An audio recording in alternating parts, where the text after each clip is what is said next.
Despite recent poor form and a gradually mounting pile of injuries, Queen's Park Rangers put on a resolute defensive display at Turf Moor on Saturday afternoon, claiming their first clean sheet of the season and a valuable point on the road. Martí Cifuentes' side are still in 23rd place, the gap to safety is still 3 points, and it's still just one win in 12 in the league, but back-to-back draws this week after 4 successive losses gives hope that the R's have at least turned some kind of corner. As usual, I'm going to break this one down, so if you enjoy the video, don't forget to hit like and subscribe. Now, even if QPR were in good form, this would have been a tough away trip, and there were plenty of stats ahead of it to prove that. Second place Burnley are one of just 2 championship teams to have lost just once this season, with their sole loss to top of the table Sunderland, and they also boast the best defensive record in the league with just 5 goals conceded in 11 league matches. As mentioned in my match preview, they've also lost just one of their past 41 home games in the championship, which of course came at the hand of Gareth Ainsworth's QPR back in April of last year, and as pointed out by Jack Supple, QPR are yet to win a match against a team managed by Scott Parker.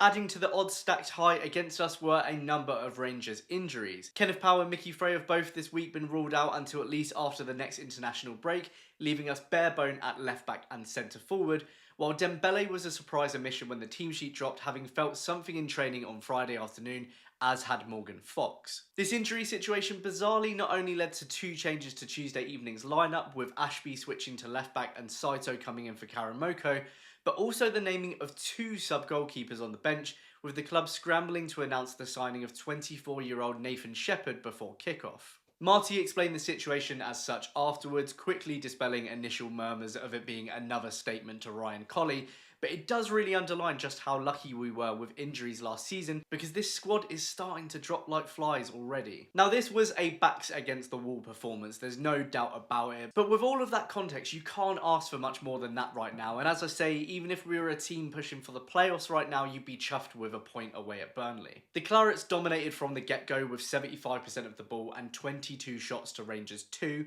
but thankfully both Steve Cook and Jake Clark-Salter's best performances of the season coincided to limit the home side to as few clear-cut chances as possible and bail us out when they did break through. One of QPR's 2 shots arrived as the first in the game 4 minutes in when Jonathan Varane's left-footed shot outside the box was blocked, but Burnley quickly carved us open 2 minutes later when Lawrence slotted Jaden Anthony in only for Jimmy Dunn to block the ball for a corner. QPR's second and final chance of the game came on the break from that corner, and we actually nearly scored from it. Seller nodded the corner ball out to Smith on the edge of the box, who charged up the pitch and shifted it out to Chair on the left.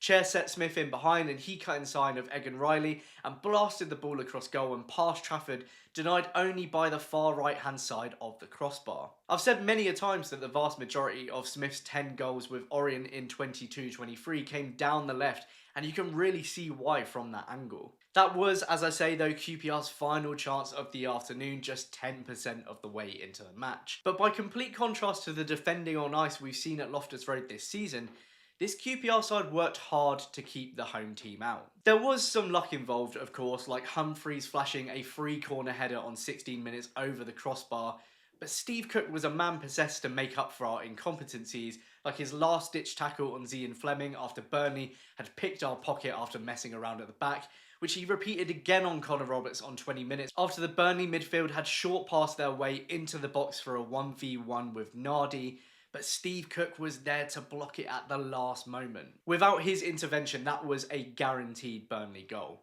It's easy to turn on all of our players in a bad run, and I'd even seen some suggest that Steve Cook needed dropping before this match.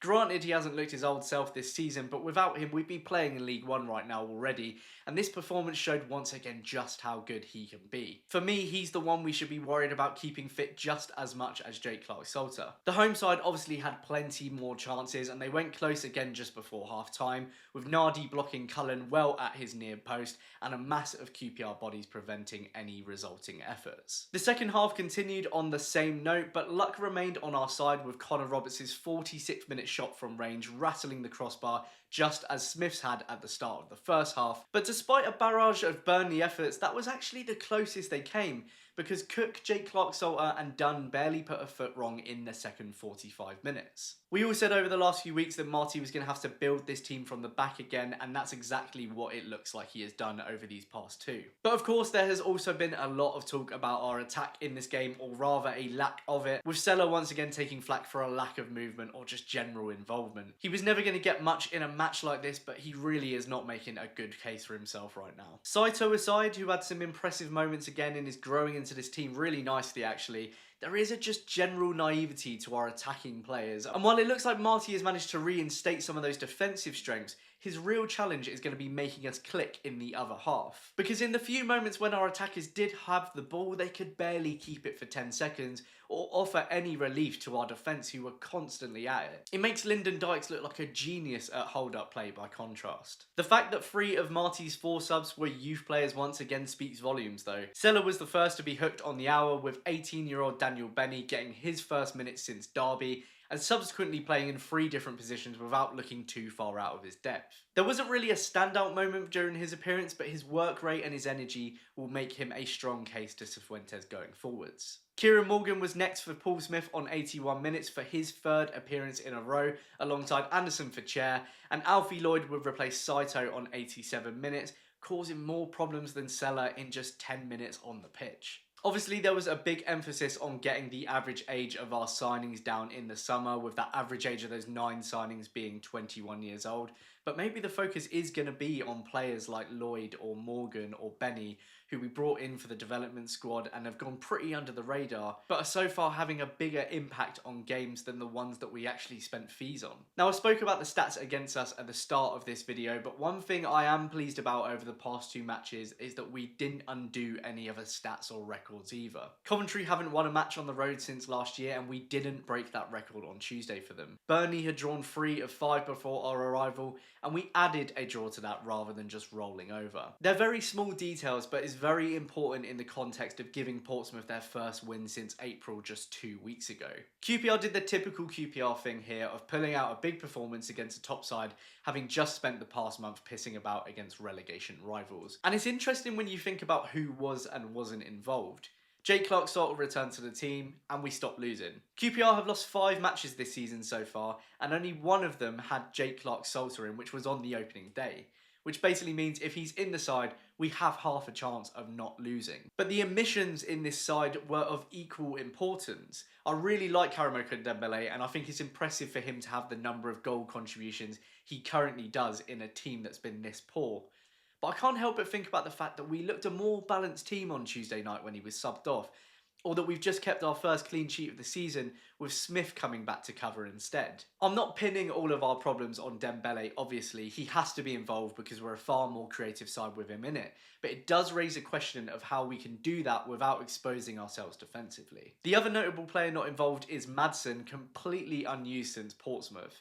Cifuentes has rightly taken him out of the spotlight, and with Varane looking much improved, having spent a self-enforced period out of the team, it will hopefully bring him back as a more valuable player. So there's plenty still to think about, but this is a good result to build on. Keep taking these tiny steps in the right direction, provided this entire team doesn't get injured, and hopefully we don't have to hit the panic button just yet. That's everything from me for this video. Do let me know your own thoughts about yesterday's result in the comments below. And if you've enjoyed this one and you're not already a subscriber, please do hit like and subscribe, and I'll hopefully see you in a future video.